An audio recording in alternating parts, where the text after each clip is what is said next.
Americans, as they always say, there's a sucker born every day. So I saw this morning that the Democrats getting ready to roll out some stimulus checks in order to try to buy your votes for midterm, but they want you to forget about all the pain and suffering that you went through with high inflation and high gas prices and everything else this spring and summer, and you're still going to go through them even more so because there's too much money out there chasing goods and services that ain't there.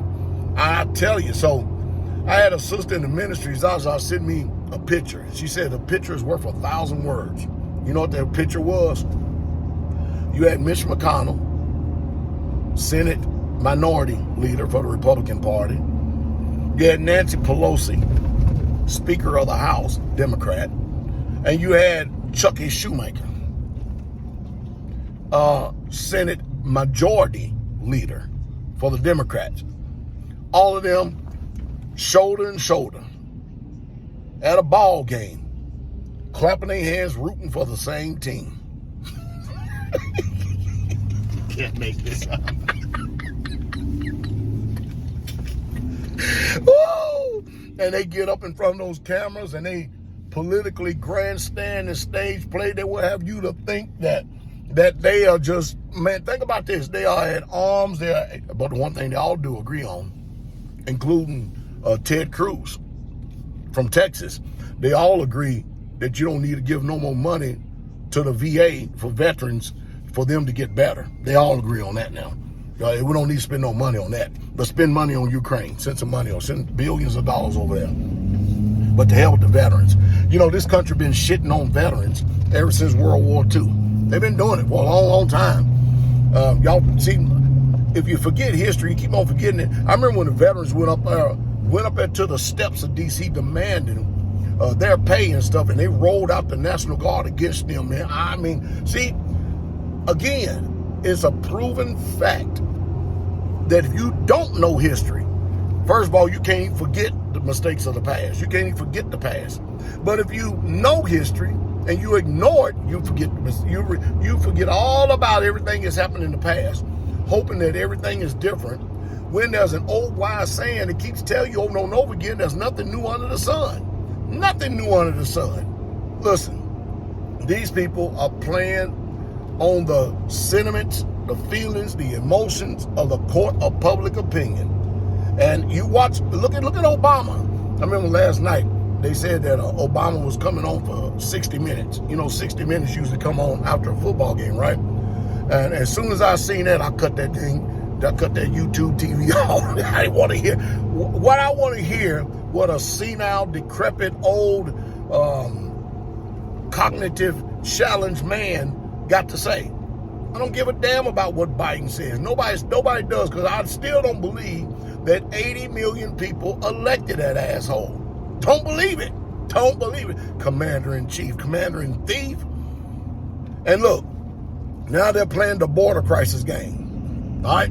So we're playing the border crisis game now, and they're getting all mad because Ron DeSantis, governor out of Florida, is shipping people to sanctuary cities, Chicago, Illinois. And these people are getting mad. They are getting teetotal mad. Abbott, down there in Texas, is actually shipping them to D.C. and New York because the Democrats refuse to go to the border. They even challenge them to come to the border. They won't go to the border. And these people get off buses and they're waving and stuff. Hey, but y'all became a sanctuary city, so why are you all mad and upset?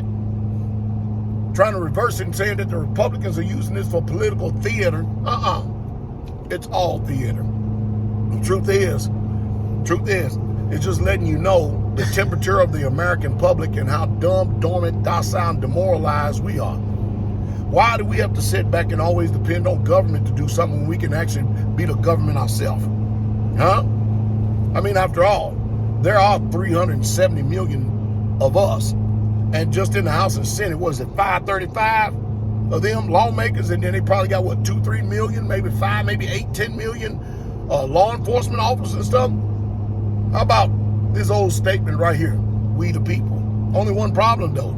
You can't get we the people on one mind, one heart, one soul, and one spirit. You can't get them on one accord. You can't even get them to agree. Because right now, we the people are looking for too many benefits and handouts from the government. So the Democrats know how to do mind manipulation and stuff, so they're trying to buy your votes, and they want you to forget that we left soldiers over in Afghanistan last year, just a year ago. They want you to forget that the borders are wide open and people are flooding in. And these people are taking all the little service sector jobs that Americans could have had, because as we continue to keep going on further and further, they're getting lazier and lazier. Don't you forget that. Don't you forget that inflation has went from 1.9% to a whopping 9.2%. They want you to forget that all of a sudden. And let's end on this right here. Y'all all know all this, right? Gas. They got you thinking that gas prices are down when they're still up to $2.50 from the averages when Trump was in office. So it's just sad what goes on. It really truly is. But I guarantee you, you can't wait to get those stimulus checks. Yep. Sure is. I got people told me that they got so many stimulus checks, they finally was able to take that trip to Europe. I kid you not. They said, I got so many, I was finally able to take that trip to Europe that I wanted to take. Huh? Woo-hoo-hoo. And mind you, that comes from my wife's family. They actually said that. Isn't that amazing? It just, anyway, I'm telling you, I'm going to say it again. You come out of her, save yourself. Because you keep on hanging around these folks, you might as well say, hey, even if you don't even go to the store and buy Kool-Aid, the brand of it, and put some sugar with it, you've already done drank the Kool-Aid. You done drank the Kool-Aid, and this tastes pretty good to a lot of it. It really truly is. They're setting you up for failure. Well, the only people going to be able to survive in the daytime hour we got coming up right here are those who know how to plant a garden and grow food. And for 95% of Americans, that definitely ain't you.